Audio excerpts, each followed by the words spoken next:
টানা বৃষ্টিতে বাগেরহাট শহরের বিভিন্ন অলিগলি এখনও পানিতে তলিয়ে আছে। উঠে গেছে বিভিন্ন সড়কের কার্পেটিং। খানাখন্দে ভরা সড়কে চলাচলে ভোগান্তি চরমে। এই মুহূর্তে শহরের খাদ্দার এলাকায় আছেন সহকর্মী আলী আকবর টুটুল। সরাসরি যাচ্ছি তার কাছে। বাগেরহাট এখন শহরে অলিগলি কিন্তু বৃষ্টির পানিতে কিন্তু এখনো নিম্নজিত রয়েছে এবং নিম্ন এলাকাগুলোতে পানিতে রয়েছে। কয়েকটা রোডের এবং বিভিন্ন জায়গায় কিন্তু এখনো পানি আমরা দেখতে পাচ্ছি এবং বাগেরহাটের বিশেষ করে কয়েকদিনের যে বৃষ্টিতে কিন্তু আসলে শহরের যে রাস্তাঘাটগুলো রয়েছে সেগুলোকে বিটুমিন এবং কার্পেটিং উঠে যাওয়ার কারণে খানাখন্দে পরিণত হয়েছে। শহরের এমন অবস্থা সৃষ্টি হয়েছে, মানুষের দুর্ভোগ আসলে ক্রমশই বাড়ছে।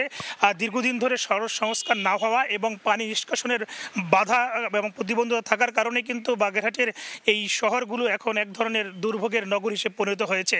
আমি যদি বলি, বাগেরহাটের শহরের সাধনার মোড় এবং পিটিআই মোড় এবং পুরনো বাজার মোড় এবং হাসপাতালের মোড় এলাকায় আসলে জোয়ার ভাটার পানি উঠে প্রতিনিয়ত কিন্তু আসলে এক ধরনের রাস্তাঘাটের ব্যাপক ক্ষয়ক্ষতি হচ্ছে। পাশাপাশি এই টানা বৃষ্টিতে কিন্তু আসলে শহরের যে নিচু এলাকাগুলো রয়েছে এবং অলি গলিগুলো এখনও কিন্তু পানিতে কিন্তু তলিয়ে আছে। কোনো পানি নিষ্কাশন না হওয়ার কারণে রাস্তা যেমন ক্ষতি হচ্ছে, তেমনি কিন্তু আসলে এখানে পয় নিষ্কাশন থেকে শুরু করে সব ধরনের দূষিত পানির কারণে কিন্তু এখানে মানুষের যে আসলে রোগ ব্যাধি ছড়ার আশঙ্কা করছে এবং অনেকেই কিন্তু এখানে এক ধরনের ভোগান্তির শিকার হচ্ছে। আমরা যদি বলি যে বাগেরহাট পৌরসভার প্রায় অধিকাংশ রাস্তাঘাটগুলোই কিন্তু আসলে ব্যাপক ক্ষতিগ্রস্ত এবং এখানে কিন্তু আমরা যদি বলি যে আসলে দীর্ঘদিন ধরে সংস্কার না হওয়ার কারণে আসলে এই দিন দিন কিন্তু আরও বেশি সমস্যা সৃষ্টি হচ্ছে, দুর্ভোগ আসলে পোহাতে হচ্ছে এখানকার মানুষের।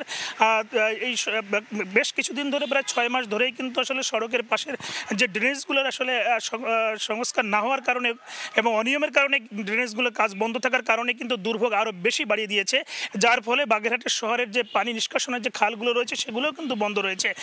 এ কারণে কিন্তু আসলে এই পর্যাপ্ত পরিমাণে যে পানি এবং বৃষ্টির পানি সেটা নিষ্কাশন না হওয়ার কারণে কিন্তু এখানকার মানুষের যে দুর্ভোগ, এই দুর্ভোগ কিন্তু আসলে ক্রমশই বাড়ছে। যদি বলি যে আসলে বৃষ্টি যতই আসছে ততই কিন্তু মানুষের দুর্ভোগ বাড়ছে। পৌর শহরের ভিতরে কিন্তু যে এই রাস্তাঘাটগুলো এবং এলাকাগুলোতে যে মানুষের যে দুর্ভোগ, এই দুর্ভোগটা কিন্তু আসলে একেবারেই চরমে পৌঁছাচ্ছে। কারণ অল্প বৃষ্টিতেই কিন্তু কয়েকদিন ধরে পানি কিন্তু জমে থাকে, কারণ পানিটা নিষ্কাশন হতে পারে না। এই কারণে কিন্তু আসলে দুর্ভোগ বাড়ছে, যেমন তেমনি রাস্তাঘাটে ব্যাপক ক্ষয়ক্ষতি হচ্ছে। এই ছিল আমার কাছে বাগেরহাটের শহরের রাস্তাঘাট এবং বৃষ্টির পানিতে ক্ষয়ক্ষতির সবশেষ খবর। সরাসরি ছিলাম বাগেরহাট শহরের খাদ্দার এলাকায়।